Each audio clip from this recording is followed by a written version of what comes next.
it's doing, like, if you do hand gestures or something. Oh, okay. I figured it out. If you do hand gestures, like,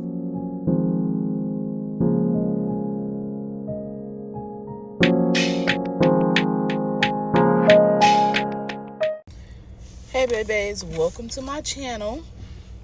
So I know that you all are probably new here or have come from my TikTok, but I just want to kind of give some insight, kind of get to know me piece. So first of all, let me start off with my videos will be really raw. As you can see, I am ashy. I got on a hat because my hair not done.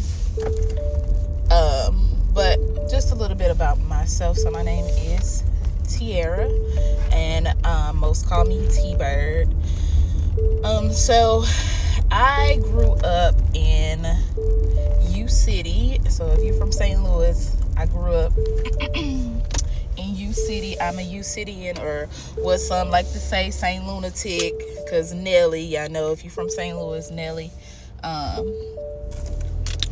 is from St. Louis as well, and he called they used to call themselves the St. Lunatics, him and his group.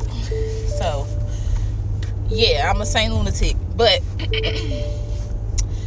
I grew up in U-City, graduated from U-City, graduated with a degree in business administration at the Lincoln University of Missouri.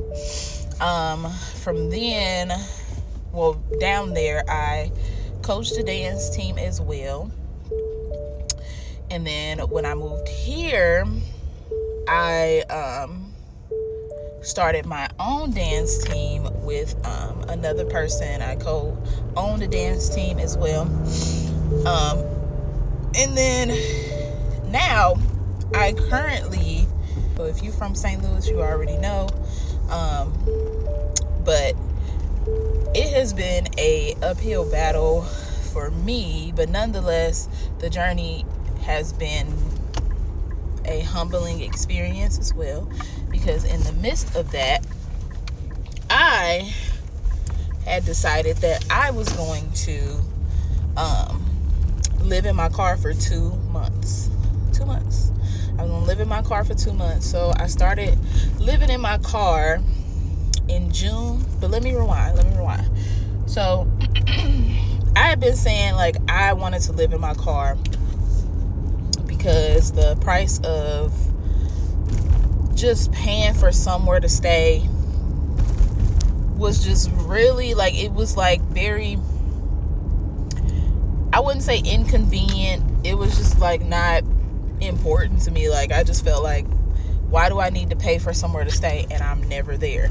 Like, being a dance coach, doing all these extra activities, I would go to work in the morning and I sometimes wouldn't get home till about 11 o'clock at night. So this was an ongoing, everyday thing.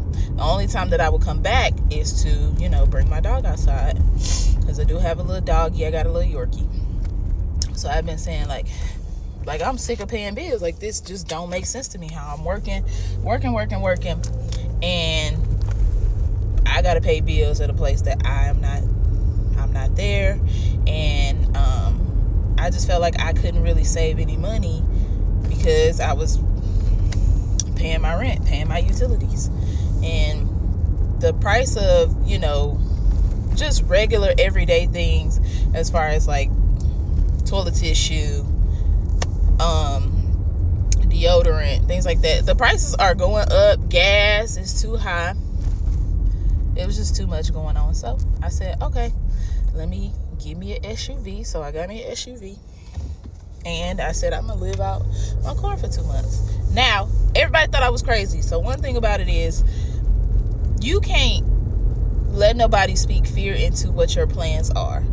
If you thought it out, you thought about every possibility of things that could go wrong, and what could happen, or where your dog gonna go, because I had to think about that stuff. Like, okay, I have a little bitty dog, like, who's gonna take care of my baby for 2 months? And I got that all figured out.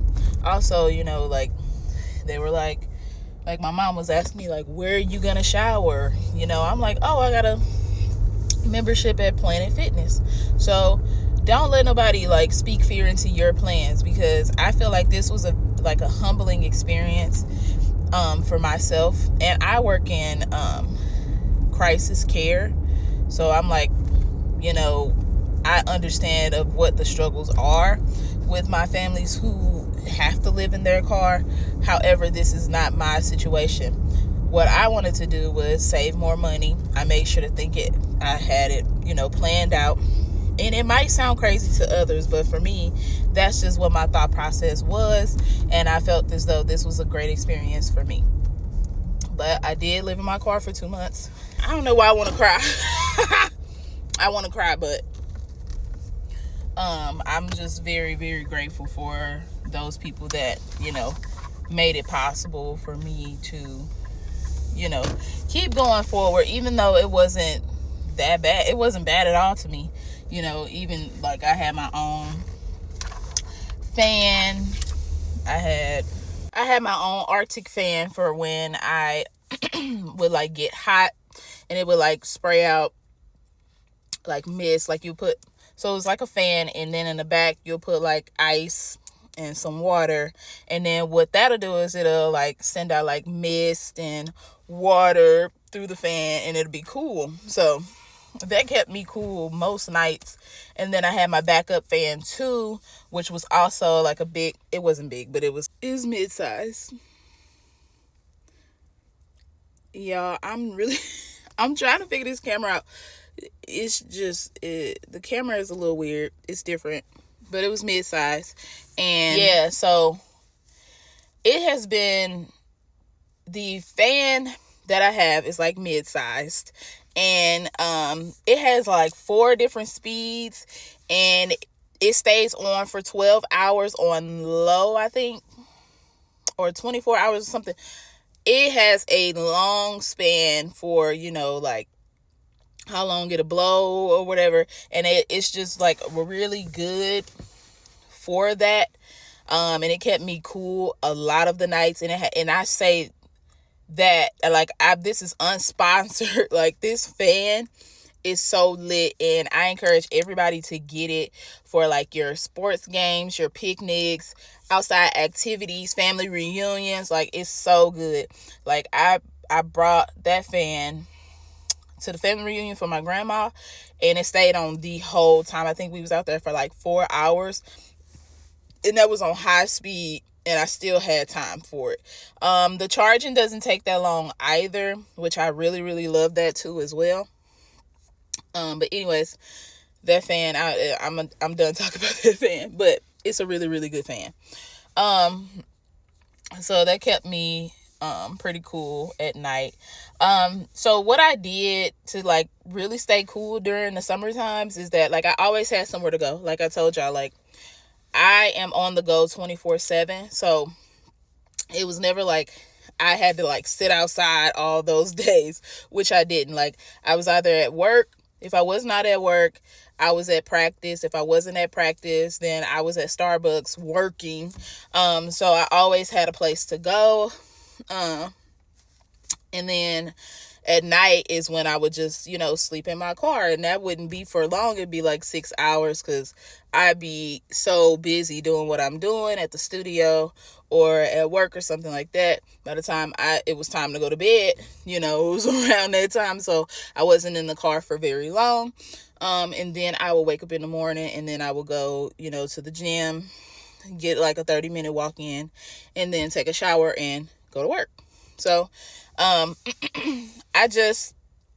also about this channel, I always thank God for my journeys, for allowing me the space and opportunity to see, what it would be like to live in a car. And it was a very humbling experience, but nonetheless, I am very thankful that, God made it so I can, experience this, and that I can, save money, catch up on bills, anything that I was behind on. So this channel is always going to be putting God first in everything that I do. And I hope you all, enjoy, being here with me and having a really good time with me, period. But a lot of people ask me like, where did you park? Where would you park? So I used to park in front of like well-lit areas, definitely. So I parked where my apartment used to be. So I parked over there. And then, just switching areas every time, because if you're there all the time, then people are going to start noticing that this car is always here, or nobody gets out of the car, something like that, and they become curious and try to find that out, or they recognize a pattern and may think that they can come steal from you. So I also parked in a studio parking lot where, pretty much where my girls practice. So I parked there, and, I just made sure to cover up all my personal belongings and things like that. So I had curtains here, so I could black out my windows. My windows are already tinted, so, that helped. And then I used my blackout curtains that I had bought previously, to cover the back and the windows and things like that. And then I also had other things to protect myself, if something were to happen. So yeah, but those are the two main places that I did park. And then on the weekends, like I would go to a friend's house or stay at their house or something, or go visit my friend out of town, or, just do other things that were fun during that time. So I always had a place to stay. Or, I'll go to the studio during the day if I didn't have anything to do. So yeah, but I'm going to be showing you all what my small little apartment looks like. And then we're going to be doing some deep cleaning in my apartment. I first need to go to my storage to go get some extra things. And then I'm going to set the camera up so you all can see how everything looks.